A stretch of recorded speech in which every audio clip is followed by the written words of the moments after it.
Hey, how are y'all doing today? I was just coming by to talk to you about something that I realized that might be worth looking into if you're a carnivore, or if you're just not getting enough seafood for the most part, or seaweed or something, wherever you get iodine from.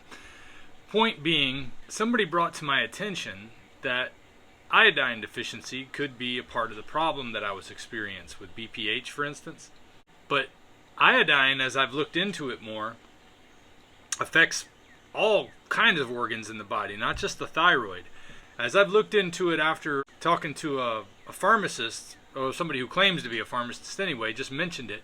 You know, I'm not going to take a comment whole cloth on my YouTube page and decide that I'm going to follow it because they said they're a doctor or a pharmacist, but when people say things that make sense, I'm going to look into them. So I decided to look into iodine a little bit more. But before I get too far into all of that, I do want to tell you about something that happened this morning.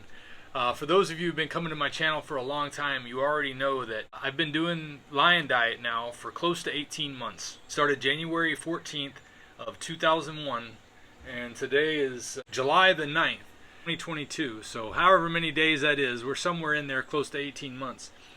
And when I started off, I was around 275 pounds. Well, this past week, I've been doing a lot of reflection. And some of that came from the fact that I've had really low energy throughout June. And I thought, well, I need to really think about what's going on here. And it kind of put me in the mood to do something I've been wanting to do for a while, and that was to do a longer fast. The longest fast I had ever done prior to this was 26 hours, and it was during this diet that I even did that fast. I was not one to ever consider fasting before. But this week, let's see, last Saturday evening, on July the 3rd, I decided that I was going to go ahead and start to fast. So I skipped supper that evening. Or actually, what happened was I had supper around 7 o'clock on Saturday. And then when I made it to the next morning, I decided to push on until noon and get a good 16 hours in there so I could do an intermittent fast. But when noon came, I felt like I could press a little longer. So I did. And somehow I made it through the entire Saturday without eating anything. It was the first time that I had woken up and gone to bed, and during that day, not eaten anything. Now, it was a water fast. I made sure to have plenty of water. Recently, I've learned about dry fasting, but I've only discovered it and scratched the surface. So we'll look at that again sometime soon. But I gotta say, fasting actually boosted my energy level compared to what I was used to seeing. So I started getting out and cutting some grass out here. And there's parts of the grass that I didn't think I could even cut, but I had so much energy and so much desire to attack this part of the yard that was driving me crazy that I pulled out this push mower and got all this heavy cutting done. During the hot hours of the morning a couple of days. Took me 3 days. Today's the last day that I'm going to work on this. In this Florida summer sun. And it just made me feel good because I would get sweat everywhere. And then afterward I'd take a shower, go in and relax, and it was just such it was very similar to the feeling I would get using some of the stimulants that I used to use before I found this diet. And I'm going to talk about that in a future video too. But the bottom line is, let's just say it's kind of like a good drug. It makes you feel nice and relaxed. I felt so good afterward, but I haven't felt as good as I have jumping on the scale. Let's just put it this way. I've talked about it before.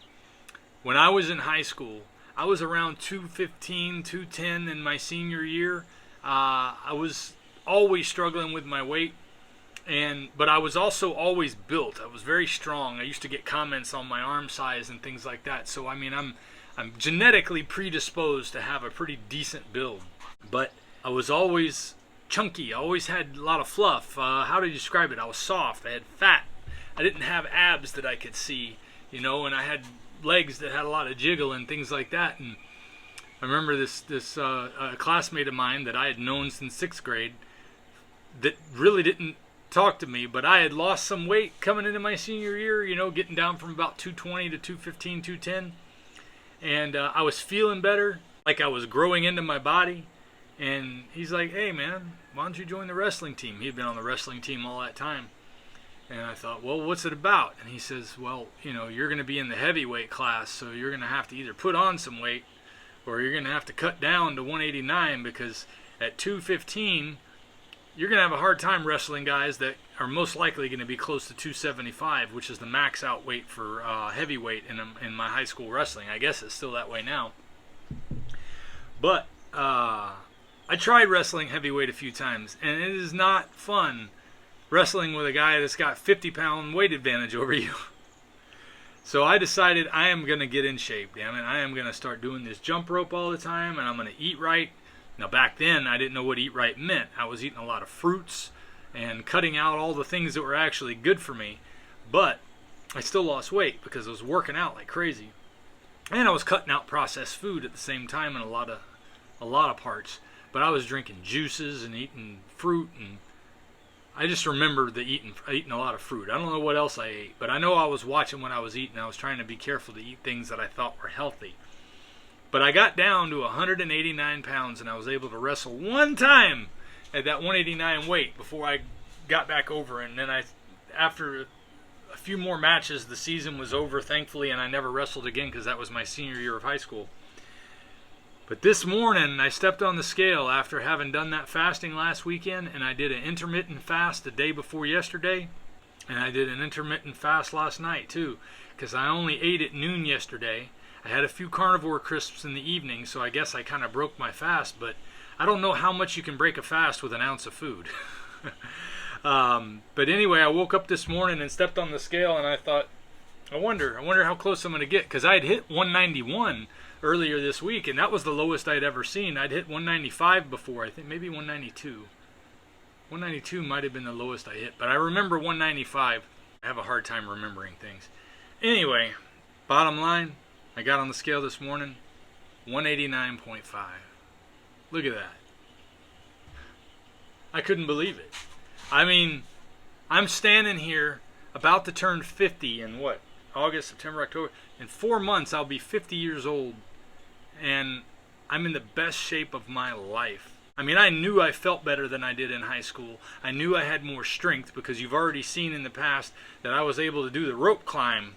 When I was in high school, I couldn't rope climb even using my feet, where you wrap the rope around one leg and use your other foot to hold it in place and then climb up. I could get up a little bit like that, but I couldn't get to the top without... I don't remember ever getting to the top. Let's just put it that way. So, carnivore living has been the best thing that has happened to me in a very long time. I think, aside from meeting my wife, it's been the best thing that's happened to me. So, anyway, the concern comes up when I've got this prostate issue, and iodine wound up on my radar. So I've been looking into it. I'm not sure I've got it down 100% pat to where it makes sense, but I do know you just need a little bit every day. Now, the recommended daily allowances I've seen on iodine are between 125 micrograms and 150 micrograms. That's the suggested, by the box or whatever. My steak just finished. I gotta go pull it out. This has been pretty much the main staple of my meals for the past year and a half. Ribeye has taken over the top spot. It used to be New York strip steaks. But I'm gonna let that rest while we talk about this for a little bit. So I got this, I got two types of iodine here. I got the kind that's made for cleaning cuts because it's got the heavy dye in it, or whatever, it makes it orange. I don't know why it's orange, but I mean, I know it's orange. And that's what you're looking for. And I had already ordered this on Amazon. I don't know if this is the better kind. I did find out that Dr. Berry had a different one he recommended. And I'm probably going to order that one too and see if there's a difference. But I noticed that this one is, gotta get the plastic off of here, but I noticed that this one is clear. I'm going to put a couple of drops in my water here. 1, 2, 3, 4. I know 4 is not a couple, but 2 couples. It's double the recommended dose that's on here, because I was watching Dr. Berry and he was suggesting that you can probably do a good bit more than the recommended daily allowance. So I'm only going up about, I'm doubling it to about 300 micrograms if I'm reading this correctly. And keep in mind, y'all, I am not a doctor. I am not a nutritionist. I've talked about this in the past. I want to make sure I reemphasize this when I talk about the things I'm doing. I'm just trying to take what I've learned and apply it for me. I'm doing all of this to me as a guinea pig, not just for you, but because, one, I believe I'm following the right choices for myself. But I don't want to come on here and say, this is the way to do it, because I don't know. But I feel like I'm following the truth. I believe that I'm on the right track. He even recommended a lot higher dose than I'm trying right now. So I'm just starting with a little bit, but I'm not ready to try this just this moment. I'm going to let this sit for a little bit. I probably should have shook that bottle before I did this. But what I want to do is something called a skin patch test. And again, hopefully I'm using the right stuff here. I know this is antiseptic. Providone or Providone iodine solution, 10%. So we're going to see if this patch test thing is going to work. Let me get something to apply it with. So they say it takes about 12 hours to know for sure, and sometimes sooner, if you have a iodine deficiency problem, because the stain left by the iodine, let me try this hand. See how it stains the skin? I don't know if you can see that. I'm gonna try to put enough on there where it'll really be visible. But the discoloration caused by the iodine, which this is the kind you can put on your skin in heavy amounts because you're treating a wound or something like that. But it's going to discolor the skin for a little bit. There we go. You can see it there, hopefully. Try to see if I can get better light on it. Here, I'll flip this around. So the point is that the orange that you can see here where it's discolored my skin should start to fade away as my body absorbs the iodine. And if you are deficient in iodine, what's expected is that it will absorb very quickly. Now, normally it would take about 24 hours if you're not iodine deficient. And I'm going to add a little more just to make sure it stays nice and dark in a big patch area so we can see it clearly. If you're iodine deficient, it's going to suck up the iodine so quickly that you'll know it's deficient. So if it's under 12 hours, if the patch is gone, then you definitely have an iodine deficiency. So adding a little iodine would definitely be a good idea if you're deficient in iodine. But this is a test that I found on YouTube also.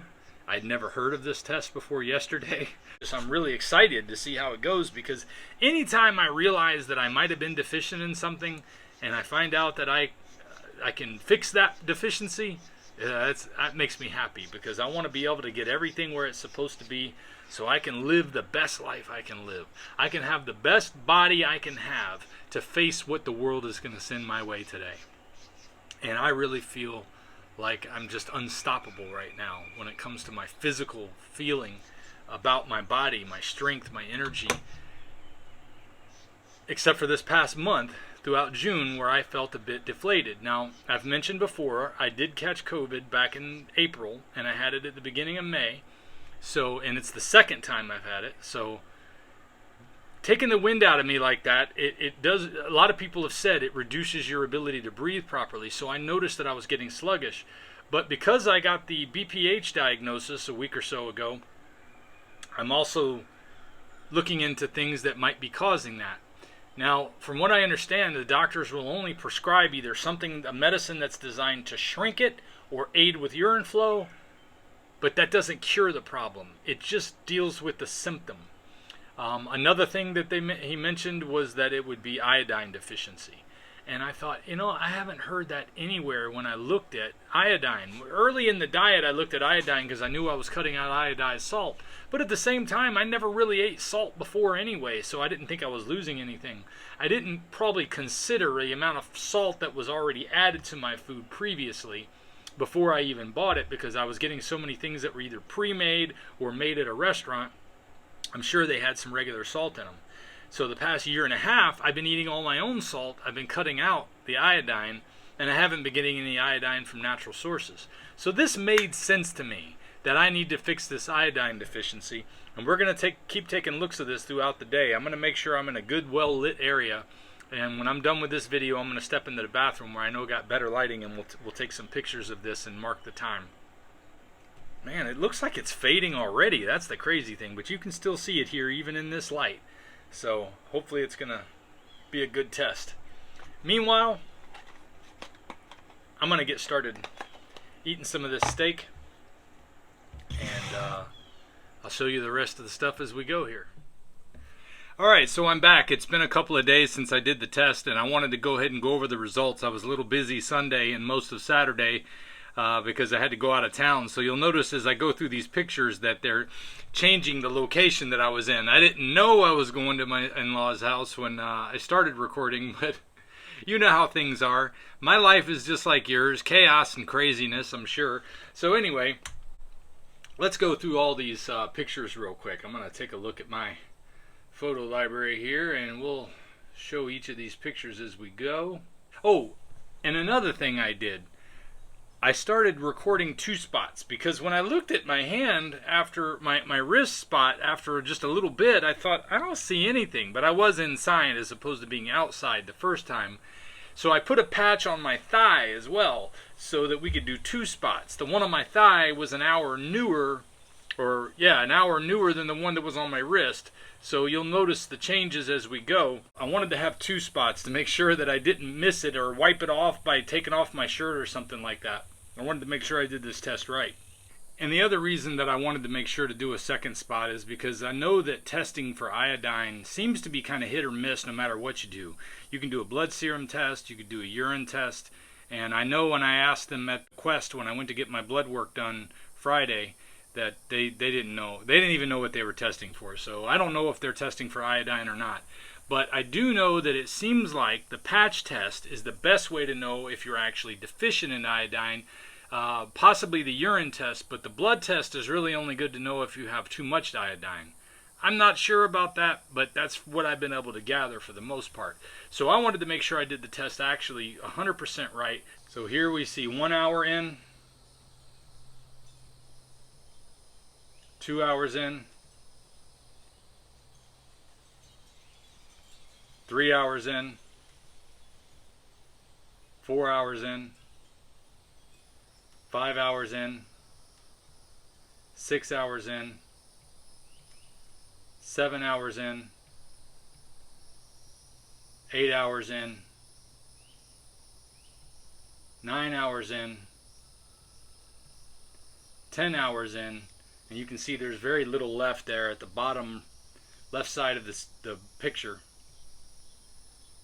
And at 12 hours in, I'm not even sure you could say it's discolored there, but that's at 12 hours. 13 hours in, absolutely nothing is left. So that being the case, I would say that kind of proves that the test that's going on is pretty accurate for me to be deficient in iodine. I would like to see this test done on somebody who is not deficient in iodine.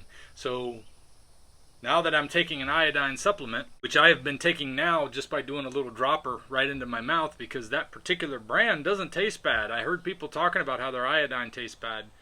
I am going to try the one that Dr. Berry recommended that I mentioned earlier. I think it's called Lugos or something like that. Anyway, you'll know what I'm talking about when you look it up online. And if you watch the videos that Dr. Berry mentioned, he'll talk about it too.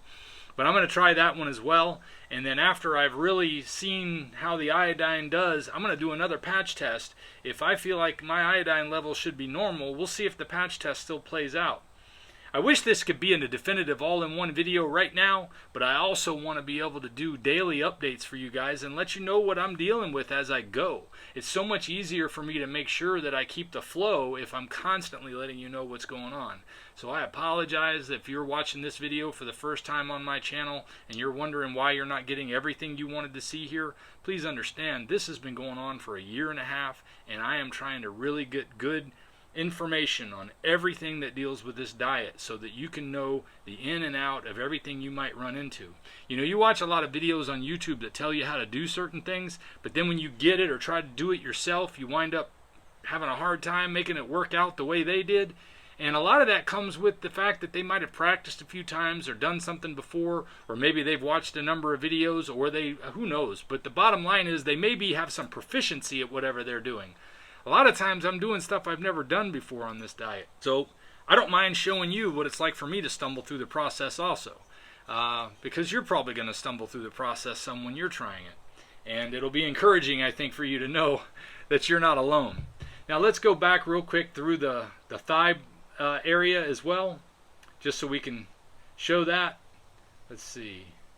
Picture number 1 right here.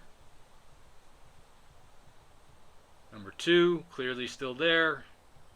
Number 3, this is 2 hours in. 3 hours in. 4 hours in. 5 hours in. 6 hours in. 7 hours, wait a minute. 7 hours in. 8 hours in. 9 hours in. 10 hours in. It's gone. It's gone at 10 hours in. And the thing about my thigh is it's probably not getting rubbed as much as my wrist might have been. I don't know. It's really strange, but at 11 hours in, I mean, it's as if I never had any on there at all. So pretty remarkable stuff. If that under 12 hours means deficient, I'm clearly sucking up iodine like crazy. We'll see. I have an appointment to see my doctor on August 5th. I've gotten some blood work results in, a few tests. I haven't got the PSA result yet. I've seen some numbers that I expected to see, like my LDL is a little elevated, but we haven't been able to discuss the size of the LDL. I asked the doctor to be sure to check into that. She assured me she would. From what I've seen, she hasn't, but I don't know for sure because I'm not an expert at reading blood work. I do know that my bilirubin count is a little high, which indicates that my liver's under a little bit of stress, and kidney function can be affected by this also. Being low iodine or iodine deficient can definitely affect multiple organs, and right now this is looking like the answer to a lot of things that have been going on for me, and I really hope that it winds up being that, because I had written off some things that I wanted to be able to keep having in my diet, like eggs and butter and cheese and coffee. Now I'm still going to leave cheese and coffee out. I feel like cheese, one, doesn't taste good to me anymore. I don't know how that happened. I used to love cheese. But coffee, I just don't want to have any plant materials when I know that my body has been doing super fantastic without them. I would love to eat fish to get the iodine, or even shellfish, because I used to love shellfish. But it's like I've gotten to the point now where I see shellfish as the filters of the ocean, and I don't necessarily want everything that's been filtered through them in my diet. And also I'm allergic to regular fish. So I'm not going to eat seaweed, I'm not going to eat kelp, unless that turns out to be the only alternative I have. So for now, I'm hoping iodine supplementation will be the only supplement I need to do. It's not to say I'm not going to try some other supplements for you. I am planning on trying an electrolyte supplement soon, and we'll talk about that in a future video. Meanwhile, I did notice that my potassium levels, my chloride levels, my sodium levels were all within normal ranges. So it doesn't sound like it's an electrolyte issue. We'll see though. We'll keep looking. And for now, I would certainly suggest that any of you take a look at what iodine is, because no matter what you're eating, I don't care if you're on lion diet, regular carnivore diet, the standard American diet, or who knows whatever diet, iodine's an important part of our diet.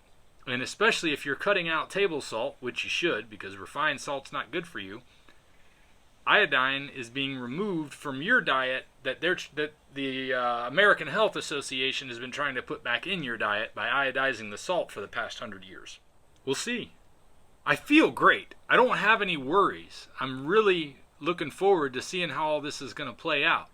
It's strange sharing it with the world when I still have my own questions, but the only way I know how to face this is head on, and I want to give you guys the straight scoop, because it really matters to me that you benefit from this, and it really matters to me that I maintain my health, because I got a wife, I got 2 kids to provide for, I am the sole income earner in the house, and even though my wife does some stuff on the side, she is a true Proverbs 31 woman, I tell you. But she does some stuff on the side, mostly to get the kids involved, and winds up getting a little side job at our son's karate place, and this little side job taking our other son to the horse farm where he works at age 14, where he gets a chance to really participate in doing some stuff that's like volunteer work, but they get a little money in tips, so that makes it work out.